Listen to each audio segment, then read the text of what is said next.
Hello வணக்கம். IPL நெருங்கிட்டே இருக்கு. ஐபிஎல் 18 ஃபீடா வெல்கம் டு த ஷோ. ரெண்டு பேரும் கருப்பும் கருப்புமா வந்துட்டோம். ராஜஸ்தான் ராயல்ஸ் பத்தி டிஸ்கஸ் பண்ணிடலாம். இன்னைக்கு ஒரு டீமா ப்ரிவியூ பார்த்துட்டு இருக்கோம். நான் வழக்கம் போல ஸ்குவாட படிச்சுட்டுமா? படிச்சிருங்க. ஃபர்ஸ்ட் அதுதானே ப்ரொசீஜர். Okay, done. ஸோ 6 பேர் ரீடைன் பண்ணாங்க. சஞ்சு சாம்சன், ஜெய்ஸ்வால், ரியான் பராக், ஹெட்மயர், சந்தீப் சர்மா, துருவ் ஜூரல். சஞ்சு சாம்சன் வந்து அந்த ஃபிங்கர் ஒரு ரிஸ்ட் தம்பு ஃப்ராக்சர் நினைக்கிறேன். Is returning back from injury. அது போக நம்பர் 7 செவன்த் பிளேயர் நான் ஆர்டரா படிக்கிறேன்.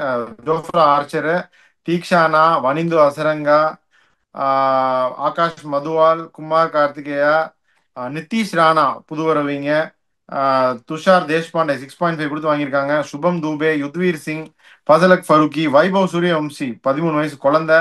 அடுத்த குழந்தை குவேனாம் அப்பாக்கா, அப்புறம் குணால் ரத்தோர், அசோக் சர்மா. இதுதான் இவங்க ஸ்குவாட் பீடா. இதை பத்தி என்ன நினைக்கிறீங்க? ஃபர்ஸ்ட் ரிட்டென்ஷன்ஸே கொஞ்சம் சர்ப்ரைசிங்கா இருந்தது. ஏன்னா நீங்க பட்லரை விட்டுட்டு ஹெட்மயரை ரிட்டைன் பண்றது ஒரு மிகப்பெரிய ஷாக் த கம்ப்ளீட் வேர்ல்டு. அதுக்கப்புறம் பாத்தீங்கன்னா Dhruv Jurel is a super player. But அவ்வளோ எக்ஸ்பென்சிவா போய் ரிட்டைன் பண்ணியிருக்காங்க. அந்த ரெண்டு ரிட்டென்ஷன்ஸே வந்து கொஞ்சம் சர்ப்ரைசிங்க. எக்கச்சக்க பர்ஸை ப்ளீட் பண்ணிட்டாங்க. அதுக்கப்புறம் வந்து ஏதோ அங்க இங்க கஷ்டப்பட்டு சஹல விட்டாங்க. ஸோ உங்களுக்கு வந்துட்டு எப்படியோ போட்டுக்கிட்டு ஒரு டீமை ரெடி பண்ணியிருக்காங்க. ஸோ அவங்களோட playing eleven probable playing eleven எப்படி இருக்கும்னா, Yashasvi Jaiswal is going to open with Sanju Samson who is recovered, who will be expected on the recovery process will take the gloves, take the bat for the first match. அதுல எந்த சந்தேகமும் கிடையாது. இது ஒரு formidable opening பேரு, destructive opening பேரு. அதுக்கப்புறம் நிதிஷ் ராணா ஒரு 2 சீசனா எக்ஸ்ட்ராடினரி பிளேயரு. 2 சீசனா பெருசா எதுவும் பண்ணல. Riyan Parag has really come out of age. அதுக்கப்புறம் இந்த போன டேலண்டட் சீசன் இன்ஜோர்டு பீடா ராணா. போன சீசன் ஃபுல்லா இன்ஜோர்டு அவரு. ராணா. அதுதான் 2 வருஷமா கொஞ்சம் குவைட் ம். Season. Riyan Parag is really come out of age. Dhruv Jurel is a great talent. Is going to bat at an important number 5 position. Number 6ல ஏட்டையா ஷிம்ரன் ஹெட்மயர். அவரும் பாத்தீங்கன்னா is destructive player. Match winning capability அந்த சுச்சுவேஷன்ல இருக்கு. Is going to be consistent தெரியாது. ஏன்னா வந்துட்டு கொஞ்சம் ஃபார்ம் ஆஃப் லேட் இன்டிஃபரண்டா இருக்கு. அதுக்கப்புறம் டேலண்டட் சுபம் தூபே, அவரும் அவருக்கு சரக்கு இருக்குன்றத காமிச்சாரு. Then comes Wanindu Hasaranga, Jofra Archer, Maheesh Theekshana, Tushar Deshpande and impact sub is going to be Sandeep Sharma. So இப்போ உங்களுக்கு ஒரே கேள்வி இதுல என்னன்னா, ஜாஃப்ரா ஆர்ச்சர் 65 நாள் தாங்குவாரா? தெரியாது. ஆனா they have got Fasal அக்பருக்கு whom I rate extremely highly. எல்லா இடத்துலயும் நல்லா போடுறாரு. ஸோ அது ஒரு பிரச்சனை வராது. அதுக்கப்புறம் அதுக்கு ஒரு பேக்கப் வேணாம் அப்பாக்கா இருக்கு. I don't see him starting. He's got talent. இன்னும் இந்த T20 கிரிக்கெட்டுக்கு அரைவால. But it's going to be a great talent for future. உங்களுக்கு பேக்கப்ஸ் எல்லாம் பாத்தீங்கன்னா உங்களுக்கு வைபவ் சூரியவன்ஷி, குணால் ரத்தோர், குமார் கார்த்திகேயா, யத்வீர் சரக், அசோக் சர்மா, நிறைய பேக்கப்ஸ் அவங்களுக்கு இருக்கு. ஆகாஷ் மத்வால் பேக்கப்ஸ்ல நிறைய இருக்கு. ஆனா ஒன்லி ப்ராப்ளம் இங்க நீங்க பாத்தீங்கன்னா, இப்ப உங்களுக்கு துஷார் தேஷ்பாண்டே வந்துட்டு is someone who's going to concede runs, bulk pick up wickets. ஒரு 4 ஓவர்ல 42 ரன் 2 விக்கெட். மகேஷ் தீக்ஷனா வந்து நல்லா போடுவாரு. சிஎஸ்கேக்கு பியூட்டிஃபுல்லா போட்டாரு, ஒரு விக்கெட்டே விழாது. Wanindu Hasaranga is also wicket taker. But 4 over 42. Jofra Archer வந்து உங்களுக்கு தாங்குவாரா? தெரியாது. அப்படிங்கும்போது உங்களுக்கு இந்த அதுக்கப்புறம் சந்தீப் சர்மா ஒன் கை, அவர் டெலிவர் பண்ணுவாரு. பட் உங்களுக்கு இந்த போலிங் அட்டாக் பாத்தீங்கன்னா அவ்வளவு வந்து ஒரு ரவுண்டடா இந்த பேட்டிங் லைனப்பும் பாத்தீங்கன்னா யசஸ்வி ஜெய்ஸ்வால், சஞ்சு சாம்சன் 2 பேரும் குயிக்கா அவுட் ஆயிட்டாங்கன்னா, Nitish Rana coming back from injury last year ஆடல. அதுக்கப்புறம் ப்ரீவியஸ் இயரும் டீசெண்டா பெர்ஃபார்ம் பண்ணாரு. குவைட் தான். Riyan Parag has been doing really well.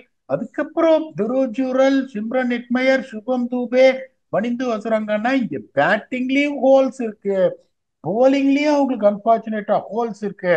அப்படிங்கும்போது நீங்க பெருசா எதையுமே வந்து இங்க நீங்க மாத்தவே முடியாது. இப்ப சிம்ரன் ஹெட்மயர் வந்து unfortunately having a quite 4-5 matches. அவரை நீங்க மாத்த முடியுமா?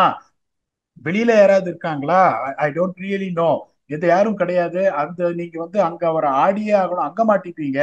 இப்ப பனிந்து வசரங்கா வந்து எடுத்திருக்காங்க. அவங்க பின்னாடி வந்து அவருக்கு ஏதாவது பேக்கப் இருக்கா? அவருக்கு பேக்கப் கிடையாது. அவர் கம்ப்ளீட்டா ஆடியே ஆகணும். ஒரு இந்தியன் ஸ்பின்னர், ஒரு டீசென்டான ஸ்பின்னர் அப்படின்னு பாத்தீங்கன்னா குமார் கார்த்திகேயா. அதுக்கப்புறம் Maheesh Theekshana has to fire, அவருக்கும் பேக்கப் கிடையாது.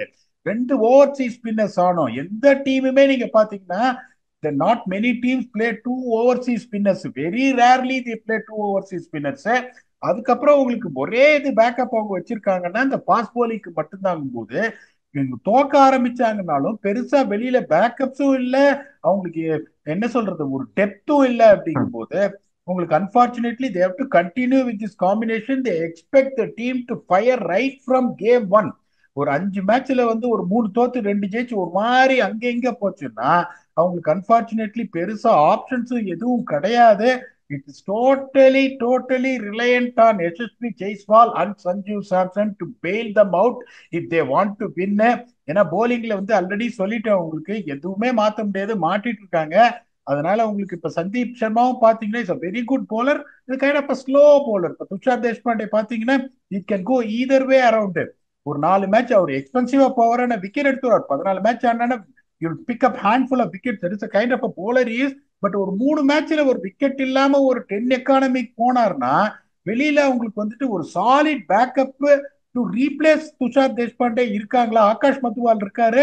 பட் ஆகாஷ் மதுவால் அகெயின் வந்துட்டு உங்களுக்கு கண்ணப்பண்ணே இவங்க மாட்டிட்டு இருக்காங்க அப்படிங்கும் போது they just need a start straight away to get into scheme of things. So இவங்களும் பிளே ஆஃப் போறதுக்கான ஆப்பர்ச்சுனிட்டி வந்து மற்ற டீம்ஸை கம்பேர் பண்ணும்போது டெஃபினட்டா வீக்கா இருக்குன்றது என்னோட ஒப்பீனியன். அன்பார்ச்சுனேட்லி பிளே ஆஃப் போக மாட்டாங்க. லாஸ்ட் 4 அதாவது 7, 8, 9, 10 இந்த மாதிரி முடிப்பாங்க அப்படின்னு நான் நினைக்கிறேன். இல்ல Peter they been a consistent team, நல்லா ஆடிருக்காங்க over a period of time. They have the same captain. அதனால வந்துட்டு இது பண்ணும். இப்ப ராகுல் டிராவிட் வேற திரும்பி வந்திருக்காரு உங்களுக்கு. ராகுல் Dravid is an super person who is respected by everyone, அதுல எந்த சந்தேகமும் கிடையாது. And is got a great equation between himself and Sanju Samson. That might really help them. But to be honest with you, assessing all the combinations, what they got, what firepower they got with the bat and ball போது எனக்கு பொறுத்த வரைக்கும் இந்த 7, 8, 9, 10ல தான் முடிப்பாங்க. Play ஆஃப்ஸுக்கான chances கம்மி அப்படின்னு நான் நினைக்கிறேன். இதே நீங்க ஒத்துக்கிறீங்களா?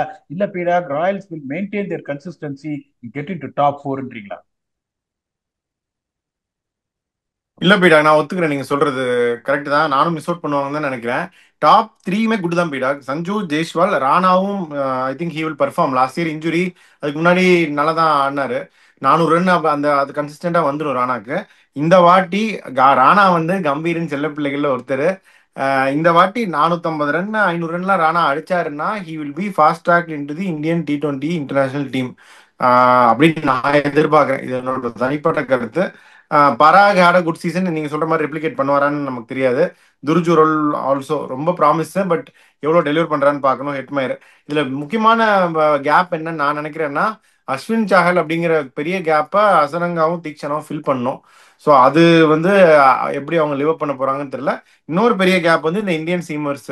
இப்போ மற்ற டீம்ஸ்க்கு இருக்கிற பேக்கப் ஃபாஸ்ட் பவுலர்ஸ் இவங்களுக்கு இல்லை அன்பார்ச்சுனேட்லி. ஸோ இந்தியன்ஸ் ஃபாஸ்ட் பவுலர்ஸே நீங்க சொன்ன மாதிரி ஆர்ச்சருக்கு அட்லீஸ்ட் ஃபாசிலக் ஃபரூக்கி கரெக்டாக வச்சிருக்காங்க. பட் இந்த தேஷ்பாண்டே, சந்தீப் சர்மா, ஆகாஷ் மதுவால் 3 பேர்ல 2 பேர் எல்லா மேட்சும் விளையாண்டாகணும். வெளியே ஒருத்தர் தான் வெளியே இருக்காரு அப்படிங்கிறப்ப இருக்காங்க. யுத்வீர் சிங் நீங்க சொன்ன மாதிரி இருக்காங்க. பட் இந்த 3 பேர் தான் கன்சிஸ்டண்டா நீங்க விளையாடுற மாதிரி இருக்கும். அப்போ ஐ திங்க் கொஞ்சம் யூஸ்வலா இருக்கிற டெப்த் கொஞ்சம் கம்மியா இருக்கு. அங்க நிறைய கேப்ஸ் இருக்கு. ஸோ டிஃபிகல்ட்டா தான் இருக்கும் பீடா. ஏன்னா 10 டீம்ல 4 டீம் போகுது அப்படிங்கிறப்ப கன் டீமா இருக்கணும். இது வந்து ஒரு கன் டீமா அப்படின்னு பார்த்தா நான் இல்லை அப்படின்னு தான் சொல்லுவேன், to be frank. But then we'll see. அவங்க திருப்பி இவங்களும் அந்த முன்னாடி சொன்ன டீம் மாதிரி தான். They have to punch above their weight and come through. இப்போ பார்க்கும்போது கன் டீமானா அப்படின்னா இல்லை.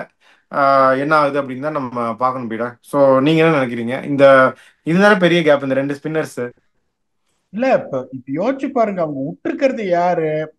Ashwin, Yuzvendra Chahal and Trent Boult. Okay, ஆமா, Boult also. Yes yes. Boult வந்து அவங்க யோசிச்சு பாருங்க, போன தடவை அவங்க வந்து போலிங்கை வச்சுதான் நிறைய மேட்ச் ஜெயிச்சாங்க. To be very honest with you, Ashwin control பண்ணி போட்டுருவாரு. Chahal was amongst wickets, Boult was amongst wickets. Okay, இவங்க 2 பேருமே they're running for the purple cap. இப்ப பர்பிள். நீங்க பாத்தீங்கன்னா இப்ப ஜோஃப்ரா ஆர்ச்சரோட fitness you don't really know. Fazalhaq Farooqi is a great bowler, சந்தேகமே கிடையாது. Can he do the same thing what Bolt can do? He's good enough to do that, but பண்ணுவாரா? You don't know. Maybe he can do it. அதுக்கப்புறம் in my humble opinion, these two are quality spinners, that is Wanindu Hasaranga and Mahesh Deekshana. ஆனா if they are going to fill the shoes of Ashwin and Chahal அப்படின்னா I beg to differ on that. அதுல எந்த சந்தேகமும் கிடையாது. Jos Buttler மாதிரி ஒரு ஆளை நீங்க விடவே கூடாது. You have an option to retain. பீடாக் அவங்க விடல பீடாக். நான் என்னோட ரீசன் என்ன தெரியுமா? அவங்க என்னன்னா Sanju started opening for India. அதனால Sanju they wanted to open here also, or maybe அது நம்ம என்னன்னு தெரியல. சஞ்சு இங்க ஓப்பனிங் ஆடுறதுனால சஞ்சு ஜெய்ஸ்வால் தான் ஓப்பனிங் அப்படின்றப்ப ஜாஸுக்கு அங்க அன்பார்ச்சுனேட்லி ஃபிட் இன் பண்ண முடியாத ஒரு சுச்சுவேஷன் அப்படின்னு நான் நினைக்கிறேன். இல்ல, very good point what you have said. To honest with you, இப்ப ஜாஸ் பட்லர் ஓடிஏல என்ன ஸ்பாட்ல ஆடுறாரு உங்களுக்கு தெரிஞ்சு? What number does he bat? இல்ல நம்பர் 5 அப்படிதான் ஆடுறாரு, நம்பர் 5 ஆடுறாரு. அப்படி இருக்கும்போது அவர் நம்பர் த்ரீல, நம்ம ஓப்பனிங் ஆடுறதுக்கும் நம்பர் த்ரீல ஆடுறதுக்கும் அவர் ஒரே கியர்ல தான் T20 கிரிக்கெட்ல ஆட போறாரு. அப்படிங்கும்போது ஐ would have still retained him. He's a complete team man. Complete team man, அதுல எந்த சந்தேகமும் கிடையாது. ஏன் சார், எங்களுக்கு T10 லீக் டெக்கன் கிளாடியேட்டர்ஸ் ஆடும் போது நாங்க அவருக்கு ஒரு ரோல் கொடுத்தோம், 10 ஓவர் மேட்ச். பின்னாடி ஆடுறீங்களா அப்படின்னு. இங்க பாருங்க, நீங்க என்ன எடுத்திருக்கீங்க, நீங்க என்ன வேணா சொல்லுங்க, எங்க ஆடணும்னு சொல்லுங்க, நான் ஆடுறேன், அதெல்லாம் பிரச்சனையே கிடையாது. ஏன்னா பூரன் தான் ஓப்பனிங் பண்ணிட்டு இருக்காரு, பூரன் ஓபன் பண்ணும், நீங்க பின்னாடி ஆடுறீங்களா அப்படின்னு சொன்னதுக்கு எதுவுமே சொல்லாம நாங்க பின்னாடி ஆடுறேன்னு சொல்லிட்டு வச்சு வெளுத்துட்டாரு 10 ஓவர் கிரிக்கெட்ல. அப்படிங்கும் போது அவரை மாதிரி ஒரு ஆளெல்லாம் நீங்க ரீப்ளேஸா பண்ண முடியாது. இப்ப அட்லீஸ்ட் ஜாஸ் பட்லர் இருந்திருந்தாருன்னா 3 கடவுகஜன் இருக்காங்க, சஞ்சு சாம்சன், உங்களுக்கு யசஸ்வி ஜெய்ஸ்வால், ஜாஸ் பட்லர் இருக்கும் போது கொஞ்சம் டிஸ்ட்ரக்ஷன் ஜாஸ்தியா இருக்கும். I'm telling you, Nitish Rana is a very good player. I also rate him as a dangerous player. ஒரு பக்கம் ஜாஸ் பட்லர், ஒரு பக்கம் நிதிஷ் ராணா வச்சீங்கன்னா I don't think there is any kind of comparison even to be done for that. அப்படிங்கும் போது நீங்க எப்படி ஒரு 4 ஹெவி வெயிட்ட விடுவீங்க when you have a chance to retain 6 players? இப்ப மத்தவங்க எல்லாம் கேகேஆர்லாம் நீங்க என்ன சொன்னீங்க பாருங்க, சேம் கோர் ரீடைன் பண்ணிருக்காங்க. அந்த வின்னிங் காம்பினேஷனை கிராக் பண்றது அப்படின்றது ரொம்ப ரொம்ப கஷ்டம். இப்போ அன்பார்ச்சுனேட்லி பஞ்சாப் கிங்ஸும் ஆர்சிபியும் தான் இந்த வின்னிங் காம்பினேஷனை கிராக் பண்ண முடியல. பாவம் ட்ரை பண்ணிட்டே இருக்காங்க, அங்கேயும் ட்ரை பண்ணிட்டே இருக்காங்க. இப்ப இவங்க பெருசா trophy ஜெயிக்கலனாலும் they have been one of the consistent teams pushing for playoffs all the time. And these guys, what they have left over now, have been the one who has been doing the job for them on a consistent basis. Ashwin எத்தனை match batting அடிச்சு கொடுத்துருக்காரு உங்களுக்கு. அப்படிங்கும் போது இப்ப அஸ்வின் ரிட்டையரும் ஆயிட்டாரு போது focus be more on TNPL IPL. அவர் 3 வருஷம் என்னாலும் சரி விடவே மாட்டாரு, இஸ் வெரி ஃபிட். அதனால உங்களுக்கு எப்படி அதை விட்டாங்கன்னு எனக்கு தெரியல. யஜுவேந்தர் Chahal has been picking wickets after wickets for them since he joined Rajasthan Royals. எப்படி நீங்க ரிட்டைன் பண்ணாம விட்டீங்க? 18 கோடி கொடுத்து பஞ்சாப் கிங்ஸ் எடுத்துட்டாங்க. இப்ப rarest commodity what do you have right now in IPL is Indian spinners to bowl in middle overs. அப்படிங்கும் போது they missed a trick or two. They're trying to replicate the same combination what they had. இந்த 2 spinner எடுத்துட்டு வந்துட்டாங்க, அதுக்கப்புறம் போல்ட்டுக்கு பதில Jofra Archer எடுத்துட்டு வந்துட்டாங்க, உங்களுக்கு பட்லருக்கு பதில அந்த பிளேஸ்ல நிதிஷ் ராணா எடுத்துட்டு வந்திருக்காங்க. பட் இது ஒர்க் அவுட் ஆகுமா? It is going to be very big experiment என்னோட பாயிண்ட் ஆஃப் வியூல. I don't see this combination clicking unfortunately considering their home கிரவுண்ட்ன்றதுனால. அதனாலதான் நான் ஆணித்தரமா இவங்க மிஸ் அவுட் பண்ணுவாங்க. Not only miss out, they're going to finish in the bottom 4ன்ற. நீங்க அதை ஒத்துக்கிறீங்களா? இல்ல பீடா, பாட்டம் 4லாம் வரமாட்டாங்க, they will also push for playoff but miss out ன்றீங்களா? இல்ல they will get into playoffsன்றீங்களா? இல்ல 7, 8 அந்த ரேஞ்சுன்னு நான் நினைக்கிறேன் பீடா. பார்ப்போம். இட்ஸ் ஆல் பேப்பர்ல என்ன இருக்கு, அவங்க என்ன பண்ணாங்கன்றத பார்த்து தான். நீங்க சொன்ன மாதிரி அவங்க அஸ்வின் போனாங்க 9.5 வரைக்கும் சிஎஸ்கேவோட போனது அவங்க தான். தேவர் த லூசிங் பிட்டர்ஸ் அந்த இதுல. பட் அதுக்கப்புறம் அவங்க துஷார் தேஷ்பாண்டே எல்லாம் 6.5 எடுத்தாங்க. அசரங்காவையும் வனிந்து அசரங்காவும் 5.5 எடுத்தாங்க. ஸோ அது ரெண்டும் சேர்த்தா 12க்கு அவங்க மேபி அஸ்வினை புஷ் பண்ணி எடுத்துருந்துருக்கலாம் சிஎஸ்கே கிட்ட. அதை அவங்க மிஸ் பண்ணிட்டாங்க அன்பார்ச்சுனேட்லி. அந்த போல்ட்டை விட்டதுக்கு பதிலாக 12.5 கொடுத்து ஆர்ச்சர் எடுத்திருக்காங்க. ஸோ இதுதான் இப்போ மாயங்க் யாதவ் நம்ம சொன்னோம் இல்லையா பீடா, 11 கொடுத்து மாயங்க் யாதவ் எடுத்து இன்ஜுரின்னு ஒரு சீசன் வெளியே உட்காந்தா அது எவ்வளோ ரிசோர்சஸ் வேஸ்ட்டாக. அன்னைக்கு ஆக்ஷன் டைனமிக்ஸ் அப்போ ஃபுல்லாக மாறிடுச்சு இல்லை. அந்த 11 இருந்திருந்தா அவங்க வேற யாரையோ எடுத்துருந்துருக்கலாம். அதே தான் இங்கேயும் 12.5 கொடுத்து எடுத்த ஜோஃப்ரா ஆர்ச்சர் அப்படியே வெளியே உட்காந்துட்டாருன்னா அந்த ரிசோர்ஸ் வேஸ்ட். 12.5 ஜோஃப்ரா ஆர்ச்சர், இப்போ நான் சொன்ன வனிந்து அசரங்கா, தேஷ்பாண்டே இதெல்லாம் சேர்த்து போட்டாலே 25 வருது பீடா. ஸோ 25க்கு they could have got Chahal also back and then one maybe Deshpande plus Chahal கூட அவங்க எடுத்துருந்துருக்கலாம். அதுவும் அவங்க பண்ணலை. அதுதானே இன்ஜுரியை பத்தி நீங்க தான் சொல்லணும், you know better. Injury prone பிளேயர்ஸை 12, 15, 10 எடுக்கிறது I don't think it is of much value. அததான் நான் உங்களுக்கு ஆப்வியஸா சொல்றேன். இப்ப நீங்க மும்பை இந்தியன்ஸ் தூக்குனாங்க பாருங்க Trent Boult, they would have got Trent Boult also for the same price. ஒரே ஒரு அட்வான்டேஜ் என்ன, because Trent Boult was representing Rajasthan Royals the last year, வேற யாரும் ஆர்டிஎம்மும் போட முடியாது. It is going to be just a battle. When it comes to Chahal, when it comes to Ashwin, when it comes to Bolt, it is just all about winning them on a auction battle. RTM எதுவும் இல்லைன்றதுனால அந்த advantage அவங்களுக்கு இருந்தது. But they were very clear. They are feeling that they can just replicate what they did by having the combination, by filling the players, அந்த right combination. But என்னை பொறுத்த வரைக்கும் பாத்தீங்கன்னா Maheesh Theekshana is a very good bowler, has not made big dent in IPL. Wanindu Hasaranga is a very good bowler, has not made a big dent in IPL. Jofra Archer ஒரு season மட்டும் அவரோட டேலண்ட்ல நீங்க சொல்லவே முடியாது. Only point what you are talking about whether is going to lost the whole tournament. So இந்த இவ்வளவு கேள்விக்குறிகள் இருக்கு அப்படிங்கும் போது இந்த காம்பினேஷன் செட் ஆகுறது என்ன பொறுத்த வரைக்கும் கஷ்டம், அதுல எந்த சந்தேகம் கிடையாது. ஸோ நான் வந்துட்டு I will stand on what I set that they're going to finish அந்த பாட்டம் ஃபோர். நீங்களும் வந்துட்டு அவங்களுக்கு ஏன்னோ சான்ஸ் இல்ல அந்த ரேஞ்ச் தான், அது அப்படிதான் நானும் நினைக்கிறேன். 7th 8th தான் முடிப்பான்றீங்க. உங்களுக்கு வேற ஏதாவது கொஸ்டின்ஸ் இருக்கா இல்ல ஃபைனல் தாட்ஸ் கொடுத்து? இந்த ரெண்டு பசங்க இருக்காங்களே வைபவ் சூரியவம்சி குவேனா மப்பாக்காலாம், போன வாட்டி பாவம் அவரு குவேனா மப்பாக்கா போட்டு அடி அடிச்சு கான்ஃபிடன்ஸே போயிடுச்சு. அந்த சின்ன பையன் ஸ்கூல் படிச்சுட்டு இருக்காருன்னு சொன்னாங்க. இப்போ எடுத்தோடனே ஐபிஎல் இறக்கி விட்டு டம்னு அடிச்சிட்டாங்க. இந்த வைபவ் சூரியவம்சி ஆல்சோ. ஆனா இஸ் ஐபிஎல் ரெடி அப்படின்னு இன்னைக்கு சொல்லியிருக்காரு சஞ்சு சாம்சன், பேட்டி கொடுத்துருக்காரு. பார்த்தேன் அகாடமியில 6 அடிச்சிட்டு இருந்தான் அந்த பையன். 13 வயசு ஆனாலும் இஸ் ஐபிஎல் ரெடி, இன்னும் கொஞ்சம் few years he'll be playing for India அப்படின்லாம் சஞ்சு சாம்சன் சொல்லியிருக்காரு. ஸோ ஆனால் but they have a very good mentor இந்த ஃபார்ம் ஆஃப் ராகுல் டிராவிட் அவங்களுக்கு. ஸோ இந்த ரெண்டு பசங்களை பத்தி என்ன நினைக்கிறீங்க? See, it's a very good talent. The only thing is the pressure playing in front of the crowd, the quality of cricket. Can he replicate, what people are expecting from him from domestic cricket to IPL is going to be a great question. அதுல எந்த சந்தேகம். குவேனா மப்பாக்கா நான் சொல்றேன், seriously talented. இன்னும் கொஞ்சம் game awareness to succeed in T20 cricket, and he's going to bowl on flat tracks where 210, 205 is going to be a par score. Can you absorb that pressure? அதுதான் வந்து ரொம்ப important. how mentally strong you are when you can concede 19 runs in the first over and then come back and then do the mop up job and then finish with 4 overs for 36 37. அது இருக்கா அவருக்கு? அது வந்துட்டு அந்த maturity levels இன்னும் அவருக்கு unfortunately வரல. So இவங்கெல்லாம் வந்து ஃபியூச்சர்ல they can step up. So இந்த வருஷம் உடனே நீங்க வந்து you are expecting them to get on to that like what people are expecting அப்படிங்கிறது என்னை பொறுத்த வரைக்கும் there be some time that is needed for both these guys to really become the mainstays. And if they are depending them to get in to bail them, their main core team has failed. That is another dangerous thing to happen. If that is going to happen, there will be more troubles in my humble opinion. ஆமா, impact பிளேயரை பத்தி கொஞ்சம் பேசிடலாம். நான் நினைச்சது என்னன்னா, இந்த சுபம் தூபே போன வாட்டி ஃபுல்லா அவர் தான் இம்பாக்ட் பிளேயரா வந்துட்டு இருந்தாரு. எக்ஸ்ட்ரா சீமர் வேணா சம்படி லைக் மதுவால், பட் பேட்டர் வேணா இந்த சுபம் தூபே மாதிரி ஒருத்தர் போன வாட்டி நீங்க பாத்துருப்பீங்க போயிடும் நிறைய மேட்ச் அவர் தான் இம்பாக்ட் பிளேயரா வந்தாரு. 6 ஹெட்மேர் நீங்க சொன்னீங்க, 7வது இவரை சொருகி விட்டுருவாங்க, அப்புறம் வனிந்து வசரங்க அவர் வருன்னு நினைக்கிறேன். குமார் கார்த்திகேயா கூட ஒரு ஆப்ஷனா யூஸ் பண்ணலாம் ஸ்பின்னிங் பிச்சஸ்ல. ஸோ இவங்களாம் தான் இம்பாக்ட் பிளேயரா இருப்பாங்க நான் நினைக்கிறேன். 1 அவுட் ஆஃப் ஆகாஷ் மதுவால், குமார் கார்த்திகேயா, சுபம் தூபே. அந்த மாதிரி தான் இருக்கும் உங்களுக்கு. இப்ப சந்தீப் சர்மாவும் நான் வந்து இம்பாக்ட் சபா வச்சுட்டு சுபம் துபே பேட்டிங்ல வச்சிருக்கேன்.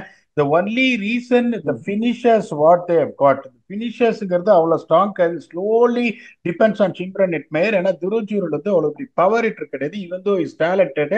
அதுக்கப்புறம் பாத்தீங்கன்னா உங்களுக்கு சுபம் Dubey Wanindu Hasaranga who can bat எல்லாம் சொன்னேன். ஒரு 4 ஓவர்ல ஒரு 53 ரன் இருக்கு, வனிந்து ஹசரங்கா ஆடிட்டு இருக்காரு. வாட் இஸ் த சான்சஸ்னா I would say I don't know honestly speaking. தெரியாது அப்படின்றாங்க. ஸோ அவங்க என்ன பண்ணுவாங்க, based on that batting and bowling maybe அவங்க எப்படி யோசிப்பாங்க அந்த மாதிரி தான் யோசிப்பாங்க. But they will definitely have Shubham Dubey, அதுல எந்த சந்தேகமும் கிடையாது. அவர் அந்த ஹிட்டிங் கேப்பபிலிட்டி இருக்கு அப்படின்றத ப்ரூவ் பண்ணாரு. நான் சொல்றேன் போலிங் வந்துட்டு டீசன்ட் 5 crop ஆஃப் போலர்ஸ் வச்சிருக்காங்க. But are they going to step up is going to be the question. Jofra Archer, Sandeep Sharma, Maheesh Theekshana, Wanindu ஹசரங்காங்கிறது there is nothing to be thinking bad about them, including Tushar Deshpande. It is a very good bowling attack. But என்ன பொறுத்த வரைக்கும் அந்த wicket taking ability, அந்த crucial மொமெண்ட்ஸ்ல வந்து ஸ்டைஃபிள் பண்ற அந்த capacity, ஏன்னா இவங்க எல்லாமே ரன்னுக்கு போவாங்க. தீக்ஷனா ஒருத்தர் தவிர ஜோஃப்ரா ஆர்ச்சர் ரன் கொடுப்பாரு, செமாட்டி வாங்கினார் உங்களுக்கு. If you see against India T20s. இப்போ ஒரே ஒரு போலர் விக்கெட் புட்டியர் மணியான அப்படியே அங்கங்கே சல்லிசா போட்டு ஓடி போறது அப்படின்னா அது தீக்ஷனா மட்டும்தான் எக்கனாமிக்கலா இருப்பார். மற்றவங்க யாரையுமே you can not confidently say that they're going to do the ஜாப்ன்றதுனால going to struggle with both bat and ball in my humble opinion. அதான் பீடாக், அதை தான் நானும் நினைக்கிறேன். பாப்போம் என்ன ஆகுது அப்படின்னு சொல்லிட்டு. Will be again be happy to be proved wrong. நம்ம இதுதான் team, this is their blueprint, இதுல என்ன கேப்ஸ் இருக்கு, இது இன்னும் இம்ப்ரூவ் பண்ணியிருந்திருக்கலாம் அப்படின்னு தான் டிஸ்கஸ் பண்றது. பட் இஃப் தே அகைன் அங்க போய் விளையாடுறது அப்படிங்கிறது entirely different aspect. If they can do that better then well and good for us who are வாட்சிங். ஸோ உங்க ஃபைனல் தாட்ஸ் என்ன? அதாவது ரொம்ப பியூட்டிஃபுல்லா சொன்னீங்க. இப்ப அதை சொல்லலான் இருந்தேன். இப்போ 10 டீம்ல அன்பார்ச்சுனேட்லி 4 டீம் தான் உள்ள போகும், அன்பார்ச்சுனேட்லி 6 டீம் குவாலிஃபை ஆக மாட்டாங்கன்னு நம்ம அனாலிசிஸ் கொடுக்கணும். இல்லைன்னா வந்துட்டு இந்த மாதிரி இருக்கு. If they play well they will get in to play offs அப்படின்னா viewers won't find it interesting. அதனால இப்ப நம்ம சொல்லியிருக்கோம் இந்த 4 டீம் தான் வரும், இந்த 6 டீம் போகும், கடவுளே அவன் வரக்கூடாது. அதாவது when we give an analysis, அந்த மாதிரி ஒருத்தனுக்கு கெட்டது நாங்க நினைக்கவே மாட்டோம். அதையும் ஓப்பனா சொல்லிட்டேன், ஆர்சிபினா ஒரு கொஞ்சம் லைட்டா ஒரு ஆசை எனக்கு உண்டு அப்படின்னு. அதுக்காக வந்து ஆர்சிபி சரியா டீம் எடுக்கலைன்னா அவங்க பிளே ஆஃப்ஸுக்கு போவாங்கன்னு மல்லு கட்டவே மாட்டேன். But at the same time பிளே ஆஃப்ஸுக்கு போக மாட்டாங்கன்னு அனாலிசிஸ் சொன்னாலும் அவங்க எப்படியாவது உள்ள வந்துட மாட்டாங்களா? So we only wish good for the teams, trying to say that what little we know, analyzing them on paper and what might happen for them. நீங்க சொல்ற மாதிரி we will be very happy to be proved wrong. We also wish Rajasthan Royals to do well in this campaign. Next episode is going to be another heavyweight team, that is going to be Delhi Capitals. Until we come back and entertain you for that episode with your very own Octopus, until we come back and entertain you for that, thanks a lot and bye bye.